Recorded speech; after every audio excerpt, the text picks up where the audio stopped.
కన్యరాశి వారికి ఆదాయం 5, వ్యయం 5 అనగా నష్టము రాని రాశులలో కన్యరాశి ఒకటి అని చెప్పుకోవచ్చు. అంటే ఎంతైతే ఖర్చులు అయితే ఉన్నాయో, ఎంతైతే అవసరమైతే ఉందో అంతా సంపాదించే పరిస్థితి ఉంటుందని చెప్పి గమనించగలగాలి. స్థిర చరాస్తులు సంపాదించాలంటే కొద్దిపాటి సమయాన్ని ఇంకొంచెం వాడుకోగలిగితే రాబోయే కాలము మంచి కాలంగా గుర్తించగలగాలి. రాజ్యపూజ్యం 5, అవమానం 2. అంటే మీరు ధర్మబద్ధంగా న్యాయబద్ధంగా ఉండడం వలన ప్రకృతి భగవంతుడు మంచితనం మీ వెనక ఉండి నడిపించడం వలన సమాజంలో మీకు ఎనలేనటువంటి కీర్తి ప్రతిష్టలు పదవులు అలంకారాలు మీకు సభల యందు సమావేశాల యందు మాట్లాడేటువంటి అధికారం రాబోతుందని చెప్పి గమనించగలగాలి. ఉత్తరా నక్షత్ర జాతకులకు ఆగస్టు నెల నుండి డిసెంబర్ వరకు అనారోగ్య పరిస్థితి పొంచి ఉంది.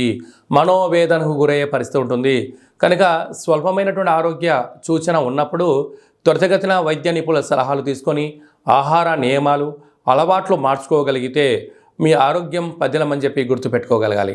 అలాగే హస్తా నక్షత్ర జాతకులకు చిత్తా నక్షత్ర జాతకులకు ఈ సంవత్సరము ఆరోగ్య ప్రకారంగా చాలా బాగుందని చెప్పి గమనించగలగాలి. ఈ కన్యరాశిలోనే కేతు సంచార స్థితి ఉండడం వలన చిన్న చిన్న విషయాలకు ఆందోళన చెందడం, వృత్తులలో ఉద్యోగాల్లో వ్యాపారాలలో నిత్యము మిమ్మల్ని పర్యవేక్షణలో మిమ్మల్ని ఉంచారు అనేటువంటి మాట మీరు గుర్తుపెట్టుకోవాలి.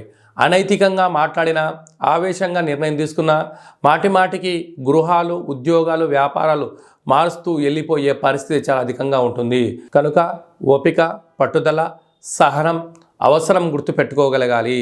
6వ స్థానంలో శనేశ్వర స్వామివారు స్వక్షేత్రకంగా సంచారము చేయడం వలన వృత్తులలో ఉద్యోగాల్లో వ్యాపారాల్లో శత్రువులు పంచి ఉన్నారు.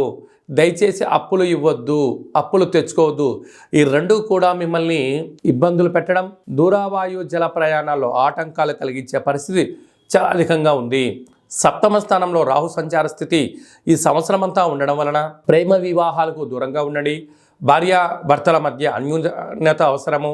నూతనమైన వ్యాపారంలో పెట్టుబడి కార్యక్రమాల్ని మీ దగ్గర ఎంత అయితే ఉందో అంతటికే మీరు వ్యాపారాలు ప్రారంభించుకోండి. గొప్పలకెళ్ళి ఇబ్బందులు పడి అప్పులు తెచ్చి స్థిర చరాస్తులు పోగొట్టుకొని అనారోగ్యానికి మీరు స్వాగతం పలకొద్దు. అష్టమంలో గురు సంచార స్థితి ఉండడం వల్ల వృత్తులలో ఉద్యోగాల్లో వ్యాపారాల్లో మార్పు కనపడుతుంది. తొందరపాటు నిర్ణయాలకు ఇది సరైన సమయం కాదు అని చెప్పి గుర్తు పెట్టుకోగలగాలి.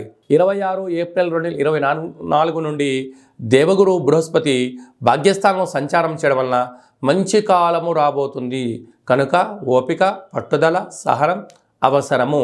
కనుక మీ జన్మ నక్షత్రం రోజున సంవత్సరం పొడవునా శుద్ధాష్టమి బహుళాష్టమి పూర్ణిమ అమావాస్య తిథుల యందు సాహసోపేతమైన నిర్ణయాలు అగ్రిమెంట్లు దూర ప్రయాణాలు నదిలో దూకడం లాంటివి చేయకపోవడం వలన 90% ప్రమాదాలను 90% అనర్థాలను నివారించుకునే పరిస్థితి ఉంటుంది.